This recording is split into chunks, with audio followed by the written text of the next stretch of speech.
శ్రీమద్భగవద్గీత 16వ అధ్యాయము దైవాసుర సంపద్ విభాగయోగము.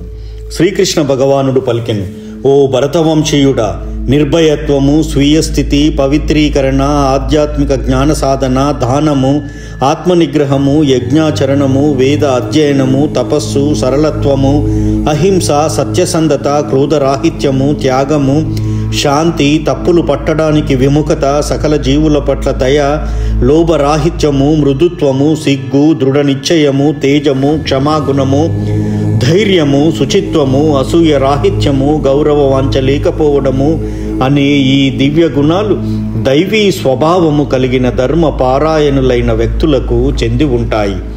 ఓ పార్థ, గర్వము, పొగరు, అహంభావము, కోపము, పరుషత్వము, అజ్ఞానము అనే ఈ గుణములన్నీ అసుర స్వభావము కలవారికి చెందినవి. దైవీ గుణాలు ముక్తికి కారణమవుతాయి, కాగా అసుర లక్షణాలు బంధమును కలుగజేస్తాయి. ఓ పాండుకుమార, ఈ లోకంలో 2 రకాల జీవులు ఉంటారు. ఒకరు దైవీ గుణము కలవారిగా పిలువబడతారు, ఇంకొకరు అసుర స్వభావులు. దైవీ గుణాలను గురించి నేను విస్తారముగా ఇదివరకే నీకు వివరించాను. ఇక ఇప్పుడు అసుర గుణాలను గురించి వివరంగా చెబుతాను, విను. అసుర స్వభావులకు ఏది చేయాలో ఏది చేయకూడదో తెలియదు. శుచిత్వము గాని, సదాచారము గాని, సత్యము గాని వారిలో కనపడదు.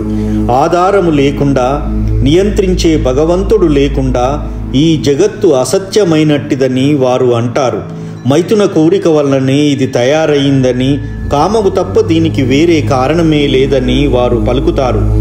పతితాత్ములు, బుద్ధిహీనులు అయినట్టి అసుర స్వభావులు అటువంటి నిర్ణయాలని అనుసరిస్తూ ప్రపంచ నాశనానికి ఉద్దేశించబడినట్టి కీడును కలిగించేవి, దారుణమైనవి అయిన పనులలో నెలకొంటారు.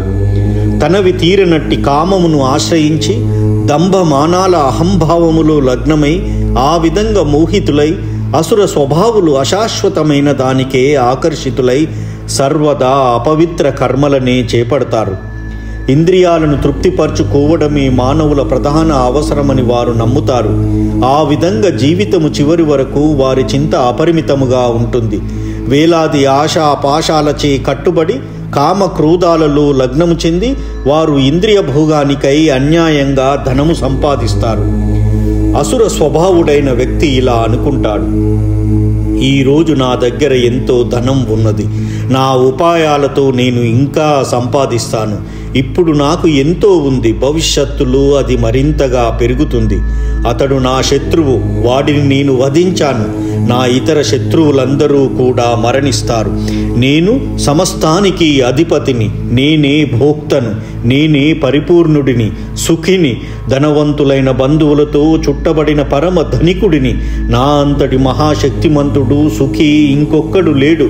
నేను యజ్ఞాలు చేస్తాను, దానాలు ఇస్తాను, ఆ విధంగా ఆనందిస్తాను. ఈ రకంగా అటువంటి వ్యక్తులు అజ్ఞానముచే మోహితులవుతారు. ఈ విధంగా అనేకమైన చింతలచే కలవరపడుతూ మాయాజాలముతో బద్దులై వారు ఇంద్రియ భోగము పట్ల అమితాసక్తులై నరకములో పడతారు. సంపత్తిచే, మిథ్యా ప్రతిష్టచే మోహితులై వారు స్వీయ తృప్తితో సర్వదా సిగ్గుమాలిన తనముతో ఎటువంటి నియమ నిబంధనలు పాటించకుండా ఒక్కొక్కప్పుడు నామమాత్రంగా గర్వంతో యజ్ఞాలు చేస్తారు. మిథ్యా అహంకారము, బలము, గర్వము, కామ క్రోధాలతో మోహితులై అసుర స్వభావులు తమ దేహాలలో, ఇతర దేహాలలో ఉన్నట్టి భగవంతుని పట్ల అసూయ కలవారై నిజమైన ధర్మమును దూషిస్తారు. అసూయ కలవారు క్రూరులు, నర అధములు అయిన అటువంటి వారిని నేను నానా రకాలైన ఆసురీ జన్మలని సంసార సాగరంలో శాశ్వతంగా పడవేస్తున్నాను. ఓ కౌంతేయ, అసుర జీవజాతులలోనే మాటి మాటికి జన్మిస్తూ అటువంటి వ్యక్తులు నన్నెన్నడూ పొందలేరు. క్రమంగా వారు అత్యంత ఘోరమైన స్థితికి పతనం చెందుతారు. కామము, క్రోధము, లోభము అనేవి ఈ నరకానికి దారి తీసే 3 ద్వారాలు. అవి ఆత్మకు నాశనము కలిగిస్తాయి కనుక ప్రతి బుద్ధిమంతుడు వాటిని తప్పక విడిచిపెట్టాలి. ఓ కౌంతేయ, ఈ 3 నరక ద్వారాల నుండి తప్పించుకున్న వ్యక్తి ఆత్మానుభూతికి అనుకూలమైన కార్యాలనే చేస్తూ ఆ విధంగా క్రమంగా పరమగతిని పొందుతాడు. శాస్త్ర విధులను త్రోసిపుచ్చి తనకు తోచిన రీతిగా వర్తించేవాడు పూర్ణత్వమును గాని సుఖమును గాని పరమగతిని గాని పొందలేడు.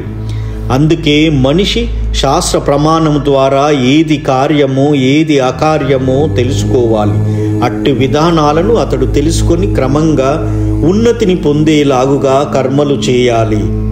శ్రీమద్ భగవద్గీతలోని దైవాసుర సంపద్విభాగ యోగము అనే 16వ అధ్యాయము సమాప్తము. జై శ్రీరామ్.